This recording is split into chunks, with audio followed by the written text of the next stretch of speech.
दोस्तों तारीख थी 30, महीना था नवंबर और साल था 1858 1858 है कि मोदी जी ने अपने श्री राम जी की प्राण प्रतिष्ठा बड़े ही भव्य तरीके से की है। उन्होंने 11 दिन का व्रत भी रखा था।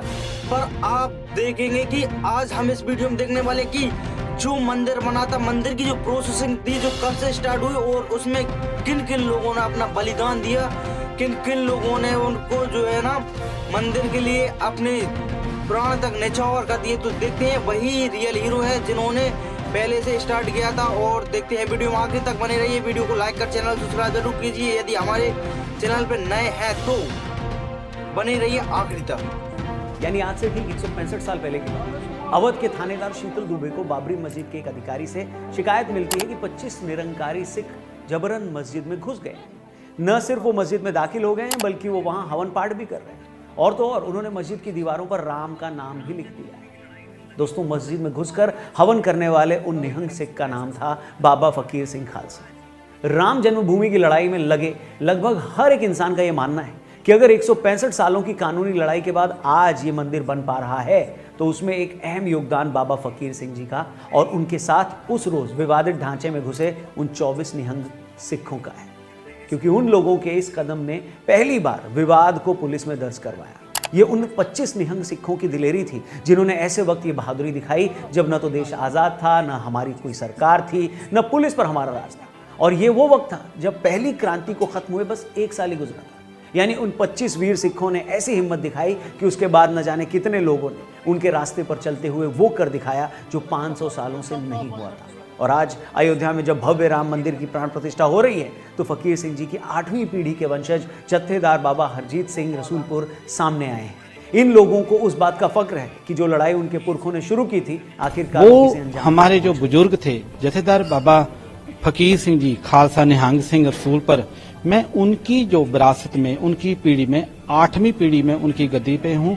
सो उसकी खुशी में हम वहाँ पे अयोध्या में लंगर लगाने जा रहे हैं। दोस्तों कमाल की बात है, आज एक तरफ खालिस्तानी आतंकी लोमड़ी की शक्ल वाला गुरपतवंत सिंह पन्नू ऐसे लोग सिखों और हिंदुओं के बीच दरार डालने की कोशिश कर रहे हैं। धर्म के नाम पर पंजाब को भारत से तोड़ने की बात कर रहे हैं। सिखों और हिंदुओं के सदियों पुराने रिश्ते पर मिट्टी डालने की साजिश रच रहे हैं। वहीं हरजीत सिंह जैसे लाखों सिक्खी और प्रभु राम के बीच रिश्ते की उस पवित्रता को समझ रहे हैं। बाबा फकीर सिंह खालसा जी और उनके साथियों ने आज से 165 साल पहले जो किया उसके लिए हम उन्हें और उनके साथ गए बाकी निहंग सिख भाइयों को नमन करते हैं। प्रभु श्री राम के हम सब भक्त हमेशा हमेशा के लिए अपने उन सिख भाइयों के ऋणी रहेंगे। मगर इसके साथ ही हमारे लिए ये जानना भी ज़रूरी हो जाता है कि ऐसे हर उस शख्स के बारे में हम बात करें जिनकी हिम्मत, हौसले और विद्वता के चलते आज अयोध्या में भव्य श्री राम जी का मंदिर का निर्माण हो पा रहा है। यूं तो ऐसे हजारों लोग हैं मगर कोशिश करेंगे कि आज उन लोगों की खासतौर पर चर्चा की जाए जिनके बारे में या तो हम कम जानते हैं या उतना नहीं जानते। ऐसे ही एक दिव्य पुरुष है जगत गुरु रामभद्राचार्य जी। अगर दोस्तों मैं ये कहूं कि जगत गुरु रामभद्राचार्य जी मौजूदा भारत के सबसे विद्वान शख्स हैं तो शायद ये गलत नहीं होगा। अगर मैं ये कहूं कि वो इकलौते ऐसे शख्स हैं जिनकी एक गवाही से पूरे के पूरे अयोध्या विवाद की गुत्थी सुलझ गई तो भी गलत नहीं होगा। अगर मैं ये भी कह दूं कि अयोध्या को लेकर 150 साल से ज़्यादा वक्त से चला आ रहा कानूनी विवाद सिर्फ उनकी वजह से सुलझ पाया तो ये भी अतिशयोक्ति नहीं होगी।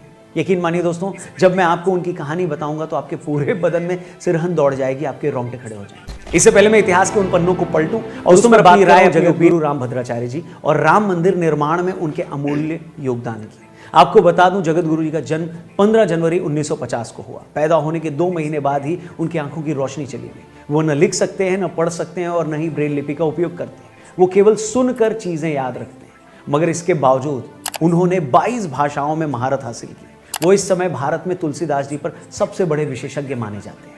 अब सुनिए, सुप्रीम कोर्ट में जब अयोध्या विवाद पर बहस चल रही थी और दूसरा पक्ष ये साबित करने में लगा था कि भगवान श्री राम का तो कोई वजूद था ही नहीं, उनकी पूजा तो सिर्फ 300 साल पहले शुरू हुई है और भगवान श्री राम का अयोध्या से कोई नाता था भी या नहीं ये भी तय नहीं है। ऐसे में जगत गुरु जी की एक गवाही ने केस का पूरा रुख मोड़ दिया। उन्होंने सुप्रीम कोर्ट में वेद पुराण के साथ रामलला के पक्ष में गवाही दी।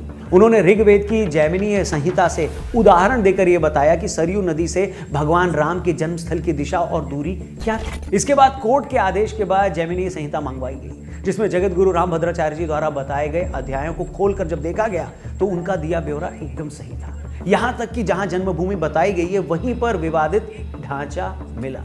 जगत गुरु की इस एक गवाही ने पूरे फैसले का रुख मोड़ दिया। यहाँ तक कि एक जज ने तो ये तक कह दिया, उन्हें कहना पड़ा कि आज मैंने भारतीय प्रज्ञा का चमत्कार देखा है। जो आदमी आंखों से देख नहीं सकता वो वेदों और शास्त्रों के विशाल वाक्यांश से एग्जाम्पल पेश कर रहा है। ये वाकई कमाल है।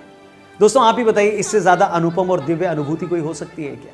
एक ऐसा शख्स जो अपने जन्म के साथ ही अपनी आंखों की रोशनी खो देता है, जो न पढ़ सकता है न लिख सकता है, वो हजारों सालों पहले लिखे वेद पुराणों के ब्यौरों का इतनी सटीकता से वर्णन करता है कि देश की सबसे बड़ी अदालत को भी उसकी गवाही के सामने नतमस्तक होना पड़ता है।